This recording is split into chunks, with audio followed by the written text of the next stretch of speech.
చూడండి, క్షేమము అనే అంశం ఆల్రెడీ ముగించేస్తాను, రైట్? క్షేమంగా ఉండాలంటే ఏం చేయాలి? ఒక క్రైస్తవుడు క్షేమంగా ఉండాలి ఏం చేయాలి? సాధారణంగా ఈ మాట అంటూ ఉంటారు కదా, క్షేమంగా వెళ్ళి లాభంగా రండి. చెప్పారమ్మా, మీ ఆయన గారు బయటకు వెళ్తున్నప్పుడు తీరాదికి వెళ్ళేటప్పుడు మీరు టిఫిన్ బాక్స్ ఇచ్చి క్షేమంగా వెళ్ళి లాభంగా చెప్పావమ్మా? తీరాదికి చెప్పాలి, భర్తల భార్య చెప్పాలి, భార్య భర్తలకు కూడా చెప్పాలి, ఏమంటే క్షేమంగా వెళ్ళి లాభంగా రండి. సాధారణంగా భర్తలు భార్యను చెప్తా ఉంటాయి మాట, చెప్పకపోతే చెప్పండి. ఎందుకోసమంటే అది ఒక శుభ సూచిక అనమాట. శుభం, మంచి జరగాలని ఒక శుభ సూచిక. ఆలోచన చేసినట్లయితే మరి క్షేమంగా వెళ్ళి లాభంగా రావాలి అంటే వెళ్ళేటప్పుడు ఖాళీ చేతి వెళ్ళి వచ్చేటప్పుడు పెద్ద పెద్ద కాయలు బాక్సులు ఇస్తూ డబ్బులతో రావాలనే కాదు. దానికి ఉద్దేశం ఏంటంటే ప్రయాణాలు ఈరోజు క్షేమం ఉండలేదండి. రాకపోకల్లో అసలు ఏం జరుగుతుందో తెలియట్లేదు. ఇంట్లోంచి బయటకు వెళ్ళే వ్యక్తి క్షేమంగా తిరిగి వస్తాడని నమ్మకం లేదు ఈరోజు. అలాంటి పరిస్థితి ఉంది ఈరోజు. ఆలోచన చేసినట్లయితే ఒక సెల్ ఫోన్ కొంటే ఆ సెల్ ఫోన్ గ్యారెంటీ ఇస్తాడు. కొంచెం సౌండ్, ఒక సెల్ ఫోన్ కొంటే సెల్ ఫోన్ గ్యారెంటీ ఇస్తారు. ఒక టీవీ కొంటే ఆ టీవీకి వారంటీ ఇస్తారు. ఒక ఏసీ కొంటే ఆ ఏసీకి వారంటీ ఇస్తారు. ఒక కంప్యూటర్ కొంటే కంప్యూటర్ వారంటీ ఇస్తున్నాడు. ఆ వస్తువు మంచిదైతే ఖచ్చితంగా కనీసం ఒక సంవత్సరంలో వారంటీ ఇస్తారు. కానీ మనిషి జీవితానికి గ్యారంటీ లేదు, వారంటీ లేదు. ఎందుకు వస్తుందంటే మనిషి జీవితం ఎలాంటిదంటే బైబిల్ సెలవిస్తుంది, ఇంతలో కనపడే అంతలో మాయమైపోయి ఆవిరి అంటాడు. అలాగే దాటిపోయే నీడ అంటాడు. దాటిపోయే అంటే నీడ ఇప్పుడు కాసేపు ఇక్కడ ఉంటుంది, తర్వాత నీడ దాటిపోతుంది, నీడ తర్వాత దాటిపోతుంది, దాటిపోయే నీడ.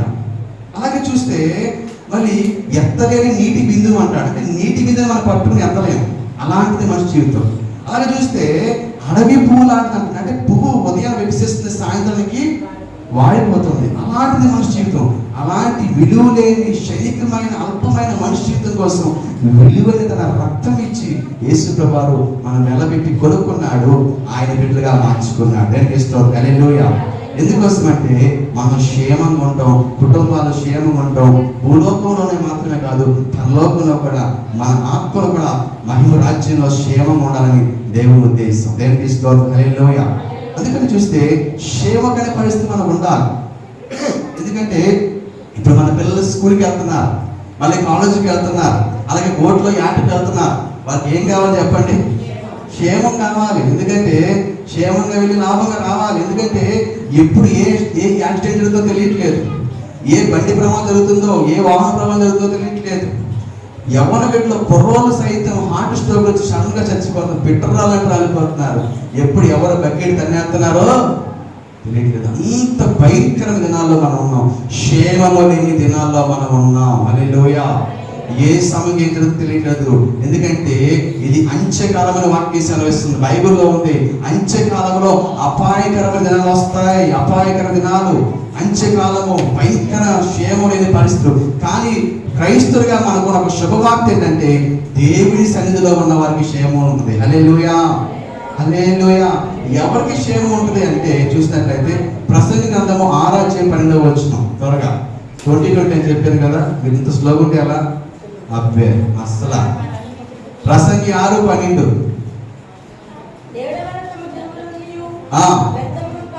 వ్యర్థముగా గడిపేస్తున్న మనుషులు ఉన్నారంట. ఏది వారికి క్షేమైందో ఎవరికి తెలుస్తుంది? వారు పోయిన తర్వాత ఏమి సంభవిస్తుందో ఎవ్వరు చెప్పగలరు. ఏంటి? క్షేమం లేని దినాల్లో ఉన్నాం. క్షేమం లేని దినాల్లో మనిషి ఉన్నాడు, ఏం జరుగుతుందో తెలియని దినాల్లో ఉన్నారు. క్షేమంగా ఉండాలంటే ఎలా అని చెప్పి ఒక ప్రశ్న వేస్తున్నాడు అక్కడ. క్షేమంగా ఉండడం ఎలా? సొలొమోను మహాగణి ప్రసంగులో మాట్లాడుతూ క్షేమంగా ఉండడం ఎలా సాధ్యమేనా అన్నట్లుగా ఈరోజు ఒక ప్రశ్న వేస్తాడు ఆయన. ఆలోచన చేస్తే వాక్యం సెలవిస్తుంది, ఎవరైతే దేవుని సన్నిధిలో ఉంటారో వారికి క్షేమం దేవుడు ఇస్తాడు. హల్లెలూయా. అందుకని ఒక భక్తుడు పాట రాసి నాకు చాలా ఇష్టం. కృపాక్షేమమే ఈ శాశ్వత జీవము, నా జీవిత కాలమంతయు నీవు దయ చేయువాడవు, మహోన్నతమైనది ఉపకారములు తలచు వచ్చుచు అనుదినము పరవశించెను. నీ కృపలోనే పరవశించెను. నీ కృపలోనే పరవశించెను. కృపాక్షేమము శాశ్వత జీవము నా జీవిత కాలమంతయు నీవు దయచేయువాడు. హల్లెలూయా. మన దేవుడు కృపాక్షేమం ఇచ్చేవాడు. అయితే ఎవరికి ఆ క్షేమం ఉంటుందని ప్రశ్న అక్కడ. ఇర్మియా గ్రంథం 7:23.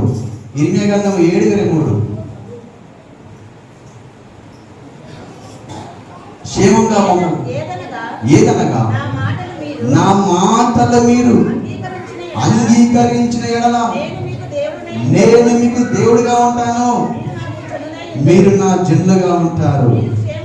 మీరు క్షేమము కలిగినట్లు నేను మీకు ఆజ్ఞాపిస్తున్నా మార్గం అంతటి నడుచుకోండి. హల్లెలూయా. క్షేమము కావాలంటే సొల్యూషన్ ఏంటంటే దేవుడు ఇస్తున్న మార్గంలో మనం నడవాలి. దేవుడు వాక్యం సెలవిస్తున్న ఆ వాక్య ప్రకారం మనం అనుసరించి నడుచుకోవాలి క్షేమం కోసం. హల్లెలూయా. ఈరోజు వాక్యానుసారం ఎవరైతే జీవిస్తానికి ఇష్టపడతారో వారికి క్షేమం ఇస్తాడు. ఫస్ట్ పాయింట్ అది. మనకు క్షేమం కలగాలంటే దేవుడి మార్గంలో మనం రావాలి. మన మార్గంలో దేవుడు రప్పిస్తాం కాదు, దేవుడి మార్గంలో మనం నడవాలి, వాక్యానుసారంగా జీవించాలి. మనం నడిచినప్పుడు దేవుడు వారికి క్షేమం ఇస్తానంటున్నాడు. హల్లెలూయా. ఈరోజు అట్టి క్షేమకర పరిస్థితి ప్రభు దయచేయను గాక. దేవుని మార్గంలో నడిచేవారిలాగా దేవుడు మన సంఘాన్ని నిలబెట్టును గాక. రెండో మాట క్షేమం కోసం ఏంటి అని అంటే ద్వితీయోపదేశకాండము 4:40. ద్వితీయోపదేశకాండం Deuteronomy chapter 4:40 says like this. 4:40. రెండో మాట, మరియు మీకును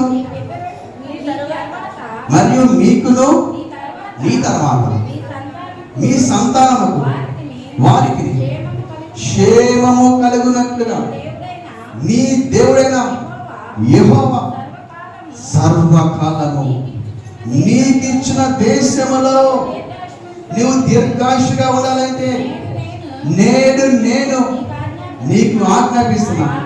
ఆయన ఆజ్ఞలను నువ్వు గైకొనాలి. ఆయన ఆజ్ఞలు, ఆయన కట్టడలు నువ్వు గైకొనాలి.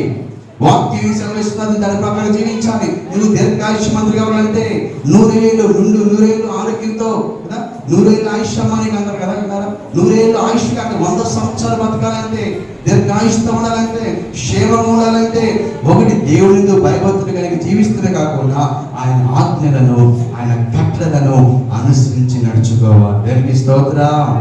హల్లెలూయా. ఎప్పుడైతే మనం ఆయన వాక్య ప్రకారం జీవిస్తామో వాటి ప్రకారం జీవించినప్పుడు తప్పనిసరిగా మనకు క్షేమిస్తాడండి. ఆలోచన చేసినట్లయితే ఈరోజు క్షేమం లేని జీవితంలో మనం బతుకుతున్నాం. క్షేమం లేని పరిస్థితి చూడండి. తల్లి కోడి ఏం చేస్తుందంటే ఆ కోడి పిలుస్తూ ఉంటుంది పిల్లల్ని. ఆ పిల్లల్ని 10-15 పిల్లలు ఉంటాయి.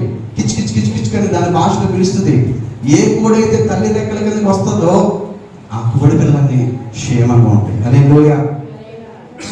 ఏ కోడి అయితే తల్లి రెక్కల కింద రాకుండా అక్కడే ఉంటాయి. ఒక కోడి పిల్ల ఏం చేస్తుందంటే ఏదో ఎర్ర చూస్తుంది, ఏదో తిరిబాంధారం చూస్తుంది. అది చూసి ఆ ఎర్రను చూసి అక్కడే ఉండి తింటా ఉంటుంది. ఈ లోపు రానే వస్తాడు. వచ్చి ఆ గద్ద ఏం చేస్తుంటే ఎత్తుకెళ్ళిపోద్ది, తన ప్రాణం తీసుకెళ్ళిపోద్ది. మనం తెలుసుకోవాల్సిన విషయం అంటే దేవుని సన్నిధిలో ఎవరైతే ఉంటారో వారికి క్షేమం ఉంటుంది. హల్లెలూయా. అందుకంటాడు మహోన్నతుని చాటు నివసించేవాడే సర్వశక్తులైన దేవుడి రెక్కల నీడ కిందకి వస్తే క్షేమం ఉంటాం, కాపాడబడతాం. అలాగే మన ఆత్మ కాపాడబడాలన్నా, మన దేహము కాపాడబడాలన్నా, మనం క్షేమంగా ఉండి లోకంలో వర్ధిల్లాలంటే ఆయన రెక్కల కిందకి రావాలి. ఆయన సన్నిధిలో క్షేమం ఉంది. హల్లెలూయా.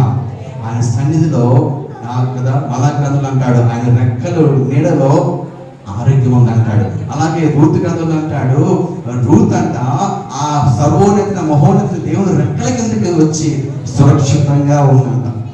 ఆ మాట ఎవరికి ఇస్తారు? వారికి ఒక గిఫ్ట్ ఇస్తాను, ఏదో చెప్పను. రూతు గ్రంథం 2 యెహోవా నీవు చేసిన దానికి ప్రతిఫలం ఇచ్చును. ఇశ్రాయేలు దేవుడైన యెహోవా రెక్కల క్రింద సురక్షితంగా ఉన్నట్టు నీవు వచ్చితివి. నీవు వచ్చితివి. హల్లెలూయా. ఆయన రెక్కల కిందకి రూతు వచ్చింది. ఆయన రెక్కలు ఆశ్రయించిన కనుక రూతు సురక్షితంగా ఉంది. హల్లెలూయా, హల్లెలూయా, హల్లెలూయా. ఆ మాట మళ్ళీ పాడండి. కృపాక్షేమము నీ శాశ్వతం. నా జీవిత కాలమంతయు నీవు.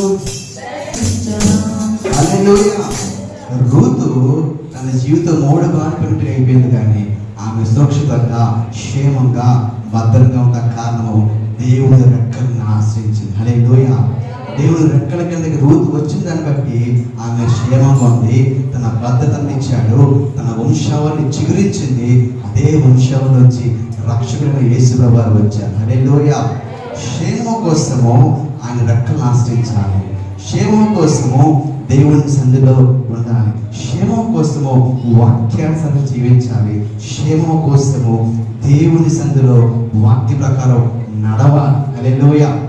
శాస్త్రం అనుకుంటారు, పాస్టర్ గారు చెప్పింది మళ్ళీ చెప్తున్నారు, అదే వాక్యం మళ్ళీ చెప్తున్నారు, ఎన్నిసార్లు చెప్పినా అదే వాక్యం చెప్తున్నారు అనుకున్నాను. ఎందుకో తెలుసా? వాక్యం ద్వారా మనం వాక్యానుసారం ఎప్పుడైతే జీవిస్తామో దాని ద్వారానే మనకు ఆశీర్వాదమైన వాక్యం సెలవిస్తుంది. హల్లెలూయా. ఎందుకంటే వాక్యం ప్రకారం జీవించాలి, కట్టులో అనుసరించాలి. క్షేమం కోసం, మేలు కోసం. వాక్యం ఏం సెలవిస్తుంది? పాపానికి దూరంగా ఉండమంటుంది. వాక్యం ఏం సెలవిస్తుంది? దేవునికి మొట్టమొదటి స్థానం ఏమంటుంది? వాక్యం ఏం సెలవిస్తుంది? దేవుని సన్నిధిలో కుటుంబంతో కలిసి రమ్మంటుంది. వాక్యం ఏం సెలవిస్తుంది? దేవుని పూర్ణ మనసుతో పూర్ణాత్మ ప్రేమించమంటుంది. వాక్యం సెలవిస్తుంది దేవునికి అన్ని విషయంలో నమ్మకంగా ఆయన ఆజ్ఞను అనుసరించమంటుంది. వాక్యం సెలవిస్తుంది దేవునికి లోబడి అపవాదం ఎదిరించమంటుంది. వాక్యం సెలవిస్తుందంటే ప్రతి విషయంలో యథార్థంగా జీవించమంటుంది. వాక్య ప్రకారం జీవించినప్పుడు క్షేమిస్తాడు. హల్లెలూయా, హల్లెలూయా. ఎందుకంటే ఈరోజు అట్రీతిగా ఉండలేదు సేవకుడు, ఈరోజు అట్రీతిగా ఉండలేదు విశ్వాసులు. వాక్య ప్రకారం జీవించలేకపోతున్నారు. వాక్యం అనేది అర్థం లాంటిది. వాక్యం విని వాటి ప్రకారం చేయకపోతే, అర్థంలో మొక్కను చూసుకుని సరి చేసుకోకపోతే ఎలా అయితే ఉంటుందో, యాకోబు రాసిన పత్రిక అంటే కొంతమంది మీరు వినువారి బట్టిగా ఉండి కదా వాటి ప్రకారం జీవించలేకపోతే వ్యర్థమే. అందుకే చూసినట్లయితే మన పిల్లలకి అక్కడ ఒక ప్రమాదం ఉందని చెప్తాం కదా, చెప్పినప్పుడు ఏమైతే మళ్ళీ అక్కడ సర్పం ఉంది, అక్కడ వెళ్ళొద్దని చెప్తాం, అక్కడ కీడు వెళ్ళొద్దని చెప్తాం. అది మంచిది కాబట్టి ఆయన చెప్పినా వినిపోయినా కానీ వదిలేస్తాం మన పిల్లల్ని. మనం వదిలేస్తావా? వదలం. ఎందుకంటే ఆయన మంచి మార్గం నడవాలని చెప్పి మరలా మంచి మార్గం నడిచే వరకు చెప్తాం. అలాగే సేవకులు కూడా ఆ మంచి వాక్యం ఎక్కడ సెలవిస్తుందంటే వాక్య ప్రకారం జీవించినప్పుడు మనం వదిలేద్దామని దేవుడు మాకు సెలవిస్తుంది. దేవుడికి స్తోత్రం. హల్లెలూయా. కాబట్టి వీటి ప్రకారం మనం జీవించాలి. ఆదికాండం 28వ అధ్యాయము 20వ వచనం చదవండి ఒకసారి. 28:20 చేసిన కదా,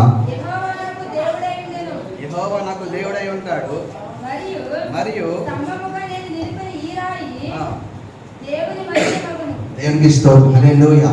యాకోబు ఏం చెప్తున్నాడంటే, ఇదిగో నేను బెర్షెబా నుంచి హారానికి వెళ్తున్నాను, ఇదిగో నేను క్షేమంగా దేవుడు నన్ను కాపాడి ప్రార్థన చేస్తాడు యాకోబు. ప్రభువా, నా తండ్రికి నన్ను మళ్ళా క్షేమంగా నడిపిస్తే, నీవు నాకు తోడై ఉంటే, నేను వెళ్తున్న మార్గంలో కాపాడితే, ప్రభువా ఇదిగో నాకు ఆహారం ఇచ్చి వస్త్రం ఇచ్చి నాకు క్షేమం ఇచ్చినట్లయితే నేను యథార్థంగా నీ సన్నిధిలో ఉంటాను. దయచేసి నాకు ఈ రీతిగా నాకు క్షేమం దయచేయి ప్రభా. నా ప్రయాణం నాకు క్షేమం ప్రభా. క్షేమంగా తీసుకెళ్ళి మన క్షేమంగా నన్ను కాపాడి మళ్ళా రప్పించినట్లయితే ప్రభా, నేను మందిరాన్ని కడతాను, తలగడగా చేసిన రాయి మందిరంగా చేస్తాను. ఆ మందిర విషయంలో నేను బాధ్యత కలిగి ఉంటాను. అంతేకాదు మరియు నువ్వు నాకు ఇచ్చిన యావత్ ఆస్తిలో 10వ వంతు చెల్లిస్తానని చెప్పి యాకోబు మొక్కుబడి చేసుకున్నాడు. ఏం చేశాడు? మొక్కుబడి చేసుకున్నాడు, ప్రార్థన చేశాడు. నిజంగా దేవుడు యాకోబు ప్రార్థన ఆలకించి అదే రీతిగా యాకోబుకి క్షేమించాడు, క్షేమకర పరిస్థితి ఇచ్చాడు. దానికి స్తోత్రం. హల్లెలూయా. కానీ యాకోబు చేసింది ఏంటంటే దేవుడికి మొక్కుబడి చేసిన దాన్ని మర్చిపోయాడు. క్షేమం ఇచ్చాడు దేవుడు, తన మందర అభివృద్ధిని తీసుకొచ్చాడు, తన కుటుంబాన్ని ఆశించాడు, క్షేమకర ప్రయాణం ఇచ్చాడు. కానీ అతను మొక్కుబడి చేసుకుని మర్చిపోయాడు. ఆ మొక్కుబడి చేసుకుని మర్చిపోవడాన్ని బట్టి జరిగిన నష్టం ఏంటంటే తన కొడుకులందరూ కూడా హంతకులు అయిపోయారు. అలాగే ఏం జరిగిందంటే తన కుమార్తె దిన ఒక బ్రాహ్మణుని తర్వాత అక్కడ షెకెములో అపహరించబడుతుంది. అపహరించబడుతుంది. భయంకరంగా అతడు ఆ కుమార్తె ఒక వ్యక్తి భయంకరంగా పాడుచేయడం జరుగుతుంది. ఆలోచన చేస్తే భయంకరంగా కొడుకులు నష్టపోయారు, హంతకులైపోయారు. అలాగే తన యొక్క కుమార్తె ఏమైందంటే భయంకరంగా పాడు చేయబడింది. కారణం ఏంటంటే దేవుడికి చేసుకున్న మొక్కుబడిని యాకోబు మర్చిపోయాడు. హల్లెలూయా. క్షేమకర పరిస్థితి ఇచ్చాడు, కానీ యాకోబు మొక్కుబడి చేసుకున్న ఆ మొక్కుబడిని మర్చిపోయాడు. ఏం మొక్కుబడి చేసుకున్నాడు? నా మందిరం విషయంలో నేను మందిరం కట్టించి అక్కడ నేను దశభాగం చెల్లిస్తానని మొక్కుబడి వేసుకున్నాడు. ఏమైపోయింది? మర్చిపోయాడు. తర్వాత ఆ క్షేమకర పరిస్థితి అంతా పోయింది. యాకోబు నిద్రలేని రాత్రులు గడపాల్సి వచ్చింది. దేవునికి స్తోత్రం. హల్లెలూయా. అందుకని మనం తెలుసుకోవాల్సిన విషయం ఏంటంటే మనము క్షేమకరం ఇచ్చే దేవుడిని మర్చిపోకూడదు, దేవుడిని సన్నిధి మర్చిపోకూడదు. దేవుడికి ఇచ్చిన మాటను మనం మర్చిపోకుండా ఉంటే దేవుడు క్షేమం ఇస్తాడు. దేవునికి స్తోత్రం. హల్లెలూయా. ఈరోజు అట్రీతిగా మన సంఘాన్ని మన ఆశ్రయించుగాక, మేలు దయచేయనుగాక. ఇంకా చూసినట్లయితే ఇంకా మనకు క్షేమం కలగాలంటే ఏం చేయాలి? యోబు గ్రంథము 42:10 చూడండి. మరియు యోబు తన స్నేహితుల నిమిత్తము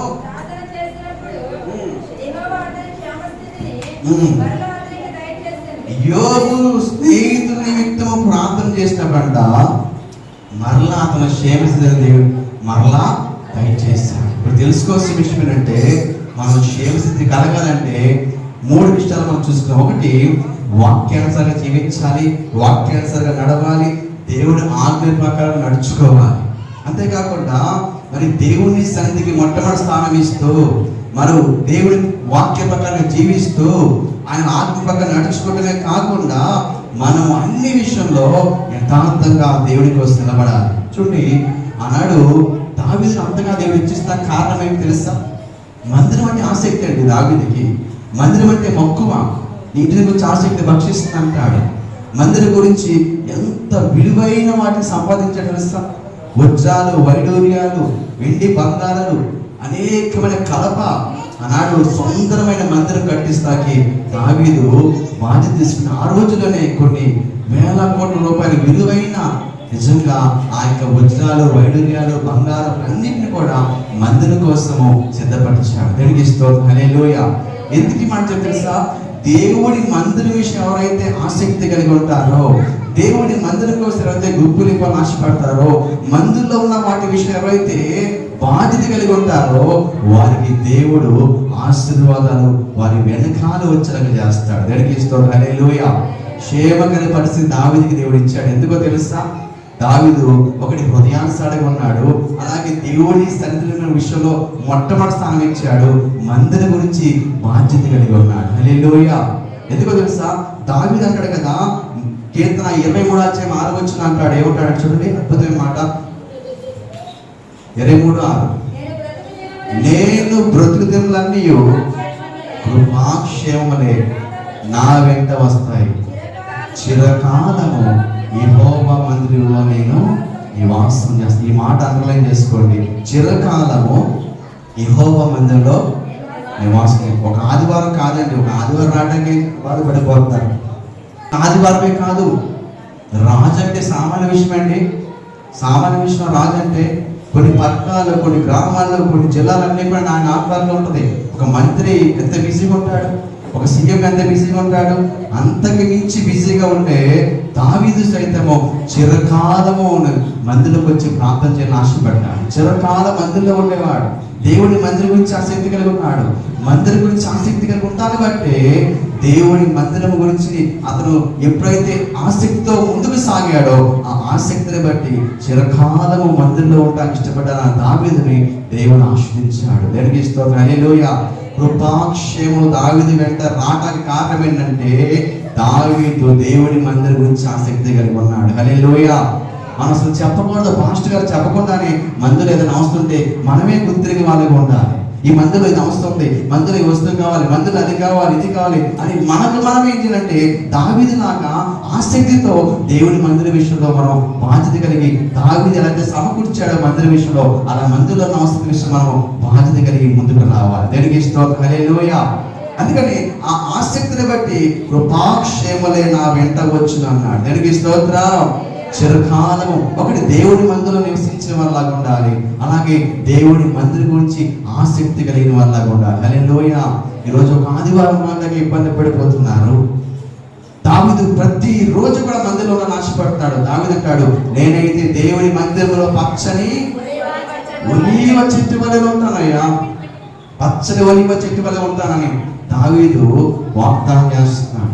ఎందుకంటే ఈరోజు క్షేమకర పరిస్థితి మనకు కావాలంటే మందిర విషయంలో, దేవుని విషయంలో మనం మొట్టమొదటిసారి దేవునికి ఇవ్వాలంతే, దాని గురించి ఏమీ లేదు. సమయం విషయంలో, ప్రార్థన విషయంలో, పరిసర విషయంలో, దేవుని ఇంటి విషయంలో, అన్ని విషయాల్లో కూడా దేవుడికి మొట్టమొదటి స్థానం ఇచ్చి చూడు. దేవుడు నీకు, నీ కుటుంబానికి క్షేమం ఇస్తాడు. హల్లెలూయా, హల్లెలూయా. ఇక్కడ చదివాం కదా, యోబు తన స్నేహితులు క్షేమ స్థితి కోసం ప్రార్థన చేశాడు. రోజు మన కోసం మనం ప్రార్థన చేసుకుంటాం, ఓకే రైటే, కానీ దానికంటే ముఖ్యంగా స్నేహితుల క్షేమం కోసం ప్రార్థన చేశాడంట. చూడండి ఒకసారి కదా, ప్రభు ఆ సేవకుల కోసం మనం ప్రార్థన చేయాలి, మన బంధువుల కోసం ప్రార్థన చేయాలి, అలాగే రక్షణ పొందిన అంజనుల కోసం ప్రార్థన చేయాలి, స్నేహితుల కోసం ప్రార్థన చేయాలి. మన కోసం మనం ప్రార్థన చేసుకోవడమే కాదు, దానికంటే ముఖ్యంగా స్నేహితుల కోసం, ఇతరుల కోసం కూడా ప్రార్థించే వాళ్ళ ఉన్నప్పుడు ఆ ప్రార్థన ద్వారా యోబు కంటే అక్కడ ఉంటుంది, యోబు క్షేమస్థితిని దేవుడు మరలా ఉందన్నమాట. యోబు క్షేమస్థితిని దేవుడు మరలా ఇచ్చాడు. ఎప్పుడైతే అలా మనం ఇతరుల కోసం ప్రార్థించే వాళ్ళకు ఉంటామో దేవుడు క్షేమస్థితిని మరలా ఇస్తాడు. హల్లెలూయా. అటు రీతిగా ప్రభు నిలబెట్టును గాక, బలపరచును గాక, క్షేమము దయచేయును గాక, నేడుతో తృప్తిపరచును గాక, మన వ్యాపారాలకు క్షేమం దయచేయును గాక, మన కుటుంబాలకి క్షేమం దయచేయును గాక, బోర్డులో యాటికి వెళ్తున్న వారికి దేవుడు క్షేమకరమైన పరిస్థితి దయచేయును గాక, స్కూల్కి కాలేజ్కి వెళ్తున్న బిడ్డలకి క్షేమకరమైన దయచేయును గాక, కుటుంబంలో సంఘంలో ఉన్న ప్రతి ఒక్కరికి క్షేమము దయచేయును గాక. చూడండి, ఈ రోజు ఎలా ఉందో తెలుసా పరిస్థితి, ఒక సూసైడ్ స్పిరిట్ ఏర్పాటు చేస్తున్నాండి. చాలా చోట్ల కూడా ఒక్కసారిగా దురాత్మ సూసైడ్ స్పిరిట్ ఏర్పాటు చేస్తుంది. ఎవరి బిడ్డలు చనిపోతున్నారు, కుర్రలు చనిపోతున్నారు, యాక్సిడెంట్లు, ప్రమాదాలు, భయంకరమైన మరి దురాత్మ మరణదోతని బడి చేస్తుంది. ఆ మరణదోత మన సంఘాల కుటుంబంలోంచి తొలగిపోవడం కాక, క్షేమకర పరిస్థితులకు దయచేయను గాక, సూసైడ్ చేసుకున్న చూస్తున్న ఆ స్పిరిట్ యేసు ప్రభు బంధించిన గాక. యేసులో మనము, మన కుటుంబాలు, సంఘాలు, మన బిడ్డలు అందరూ క్షేమంగా ఉంటాయి దేవుడు కృప చూపించిన గాక. నమ్మకం గట్టిగా చెప్పబడుతుంది కూడా. క్షేమకర పరిస్థితి, మేలైన పరిస్థితులు మన సంఘాల కుటుంబంలో ప్రభు యేసులో అనుగ్రహించిన గాక. ఎందుకంటే ఈరోజు ఎవరైతే దేవుని సన్నిధిలో మరి యథార్థంగా ఉంటారో వారికి క్షేమం ఇస్తాడండి. క్షేమకర పరిస్థితి కోసం మనం ప్రార్థన చేయాలి. ఎందుకంటే భయంకర దినాల్లో ఉంటున్నాం, ఏ సమయం జరుగుతుందో తెలియట్లేదు. ఈరోజు చాలా చోట్ల క్యాలిక్యులేట్లో కూడా ఒకరి తదుపరి ఇంకోటి, అలాగే మనలో తేలిబడి వస్తుంది. చాలా చోట్ల ప్రతి చోట లాగా ఉంది, క్షేమము లేదు, భద్రత లేదు, కుటుంబాల్లో క్షేమం లేదు, సంఘాలు క్షేమం లేదు. ఎక్కడ చూసినా సరే దురాత్మ ఏలుబడి చేస్తుంది. ఎక్కడ చూసినా ప్రపంచమంతా కూడా క్షేమము లేకుండా అపవాది చేస్తున్నాడు. కానీ మన దేవుడు సెలవిస్తామంటే కృపాక్షేమం నేను ఇస్తాను. గట్టిగా చెప్పబడాలని కూడా దేవుడి సన్నిధిలో మనము వంటకి ఇష్టపడితే దావీదులాగా దేవుడి సన్నిధికి మొట్టమొదటి సమయంలోకి ఇష్టపడినట్లయితే కృపాక్షేమం మన వెంట వస్తాయంట. మన వాటిని కూడా అర్థం కాదు, కృపా క్షేమము మన వెంట వచ్చేలాగా దేవుడు చేస్తాడు. హల్లెలూయా. క్షేమకర పరిస్థితి కావాలండి, శుభకర పరిస్థితి కావాలండి, నెమ్మదికర పరిస్థితి కావాలండి. అలాగే ఎస్తేరు గ్రంథము 10:3 కూడా ఉంటుంది. ఎస్తేరు గ్రంథం 13లో మొర్దెకై కూడా అంటాడు కదా, మొర్దెకై కూడా దేవుడు దీవించిన తర్వాత అతడు ఏం చేస్తున్నాడు, యూదులైన మొర్దెకై రాజైన అహష్వేరోషును ప్రధానమంత్రిగా ఉండి తన వారందరితో సమాధానంగా మాట్లాడుచు తన జనుల యొక్క క్షేమమును విచారించేవాడుగా ఉన్నాడు. మనము ఇతరుల క్షేమం విచారించే వాళ్ళగా ఉండాలి. మొర్దెకైన దేవుడు దీవించి ఉన్నతమైన స్థితిలో నిలబెట్టిన తర్వాత అతడు తన గురించి ఆలోచించేయట్లేదే కానీ తన ప్రజల క్షేమం కోసం, తన ప్రాంతంలో ఉన్న వారి క్షేమం కోసం, ఇతరుల క్షేమం కోసం ఆలోచిస్తాను బట్టి దేవుడు అంతకంటే కూడా మొర్దెకైని బట్టి ఆ యొక్క అహష్వేరోషు పరిపాలనలో దేవుడు ఉన్నతంగా అతను ఆశీర్వదిస్తామని చూస్తున్నాం. దేవునికి స్తోత్రం. హల్లెలూయా. ఇతరుల కోసం ప్రార్థన చేయాలి, క్షేమం కోసం ప్రార్థన చేయాలి, అలాగే విచారణ చేయాలి. జనుని యొక్క క్షేమం అంటే జనులు ఎలా ఉన్నారు, క్షేమం ఉన్నారా, కష్టాలు ఉన్నారా, బాధలు ఉన్నారా అని విచారణ చేస్తూ కాకుండా వారి విషయంలో బాధ్యత కలిగి ఉండాలని దేవుని వాక్యం సెలవిస్తుంది. దేవునికి స్తోత్రం. హల్లెలూయా. ఈరోజు అతి కృప దేవుడు మన సంఘానికి దయచేయడం గాక. క్షేమం లేని పరిస్థితులు అప్పాలు చేస్తున్నాడు. భయంకరమైన దురాత్మ ఏలుబడి జరుగుతుంది. ఆ దురాత్మ ఏలుబడి నుంచి ఏ శ్రమ కుటుంబాల సంఘంలో క్షేమకర పరిస్థితులకు దయచేయడం గాక. బిడ్డలకి క్షేమకర ప్రయాణం దయచేయడం గాక. యజమానికి ఉద్యోగాల విషయంలో క్షేమ ప్రభు దయచేయడం గాక. ఓట్ల యాడికి వెళ్తే మంచి యాడ్ల విషయంలో క్షేమం దయచేయడం గాక. స్కూల్కి కాలేజీకి వెళ్తే వారికి క్షేమకర పరిస్థితులు దయచేయడం గాక. సంఘాల కుటుంబాల దైవుడికి క్షేమ ప్రభు దయచేయడం గాక. మేలుకరమైన వార్తలు సంతోషాలు విందును గాక. ఏ దుర్వార్తలు కానీ, ఏ కీడు కానీ, ఏ మరణ వార్తలు కానీ, ఏ యొక్క అసమాధాన ఆత్మ కానీ మనం వినకుండా సంతోషంగా మన కుటుంబాల సంఘాల్లో కృపాక్షేముడైన దేవుడు మన కుటుంబానికి తోడుగా ఉండి ముందుకు నడిపించిన గాక. హల్లెలూయా. హల్లెలూయా. క్షేమకర పరిస్థితి కోసము మనం ఈ మాటలో మాట్లాడుకున్నాం. ఈ రెండో భాగము దేవుని చిత్తాన్ని మరొకసారి చూసుకుందాం. అందరం లేచి నిలబడతాం. ఓ మాట పడగా కానుకలు సమర్థిద్దాం. దేవుడు క్షేమకర పరిస్థితులు, నెమ్మదికర పరిస్థితులు ప్రభు రాసినట్టుగా చిన్న ప్రాంతం చేసుకుందాం. క్షేమకర పరిస్థితులు ప్రభావ నా సంఘాలు దయచే ప్రభావ, మా సంఘాల్లో కుటుంబాల్లో అయ్యా దేవా, వ్యాపార విషయంలో, ఉద్యోగుల విషయంలో ప్రభావ, బిడ్డల విషయంలో క్షేమం లేదు. ప్రపంచంలో ఎక్కడ క్షేమం లేదయ్యా. నీ రెక్కల మీదకి వస్తే క్షేమం అంటున్నావయ్యా. నీ సన్నిధానంలో క్షేమం ఉందయ్యా. కృపాక్షేమలే మా వెంట వస్తే అన్నావు ప్రభా. కృపాక్షేమంతో శాశ్వతమైన జీవంతో ఈ భూలోకంలో కాదు కానీ పరలోకంలో కూడా నువ్వు క్షేమంగా దేవా. మా ఆత్మలు కూడా క్షేమం ఉండాలి, మా కుటుంబాల భూలోకంలో క్షేమం ఉండాలయ్యా. మా సంఘాల క్షేమం ఉండాలంటే ప్రభా వాక్యాంశానికి జీవిస్తామై ఒకటే మార్గం అంటున్నావయ్యా. ప్రార్థన చేయడం ఒకటే మార్గం అంటున్నావు ప్రభా. అలాగే ప్రభా నమ్మకంగా నీకు మొట్టమొదటి స్థానం ఇవ్వటం ఒకటే మార్గం అంటున్నావయ్యా. అయ్యా దేవా జ్ఞాపకున్నాక ప్రభా, అయ్యా మేము మర్చిపోయే వాళ్ళ కూడా ప్రభా, అయ్యా నీకు క్షేమకర పరిస్థితిలో నిన్ను జ్ఞాపకం చేసుకుని ప్రభా, అయ్యా మా ముట్టుబడి చెల్లించుకోవాలా ఉండాలి ప్రభా. అంతేకాదు ప్రభా దేవా, ఏ ఇతరుల క్షేమ కోసం ప్రార్థించమంటున్నావు ప్రభా. ఆ క్షేమ కోసం ప్రార్థించే వాళ్ళగా మార్చుందయ్యా. క్షేమ స్థితిలో ప్రభా మా సంఘంలో ఉండాలి, కుటుంబాల్లో ఉండాలి ప్రభా. ఈ కార్యము సఫలము చేయండి అయ్యా. క్షేమము దయచేయండి ప్రభా, మేలు దయచేయండి ప్రభా. ఇస్తయ్యా భద్రత దయచేయండి అయ్యా. దేవుని భయభక్తి కలిగి వాళ్ళ ఉండాలయ్యా. అంత రాజుగా ఉన్న, అంత స్థితిలో ఉన్నప్పుడు కూడా ప్రభా దావీదు ప్రభా, అయ్యా నీ ఇంటిని గురించి ఆసక్తి కలిగి ఉన్నాడయ్యా, మంత్రి గురించి ఆసక్తి కలిగి ఉన్నాడయ్యా. అప్పుడు ఉన్నతమైన స్థితిలో వెళ్ళిన తర్వాత రాజుగా ఉన్నప్పుడు కూడా నిన్ను మర్చిపోలేదు ప్రభా, నీ సన్నిధిని మర్చిపోలేదు ప్రభా. అయ్యా అతను అన్ని విషయంలో కూడా నీ మందిరంలోకి శ్రేష్టమైన సొలొమోను మందిరంకి శ్రేష్టమైన అయ్యా దేవా ఆభరణములతో వజ్రవైడూర్యాలతో విలువైన ఘనమైన అయ్యా మందిరాన్ని కట్టించడానికి దావీదు బాధ్యతగా నిలబడి ఉన్నాడు ప్రభా. అన్ని విషయంలో కూడా ప్రభా నీ ఇంటిని గురించి, నీ మందిరం గురించి, అయ్యా నీ పని గురించి ప్రభా అయ్యా మేము బాధ్యత కలిగి ఉండాలి దేవా. అప్పుడు మాకు, మా కుటుంబానికి చిరకాలము యెహోవా మందిరం నివసించే వాళ్ళకు ఉన్నప్పుడు ప్రభా, నీ మందిరం గురించి ఆసక్తి కలిగి వాళ్ళకు ఉన్నప్పుడు ప్రభా కృపాక్షేములు మా వెంట వస్తాయి అని నువ్వు మాట్లాడుతున్నావు కదా.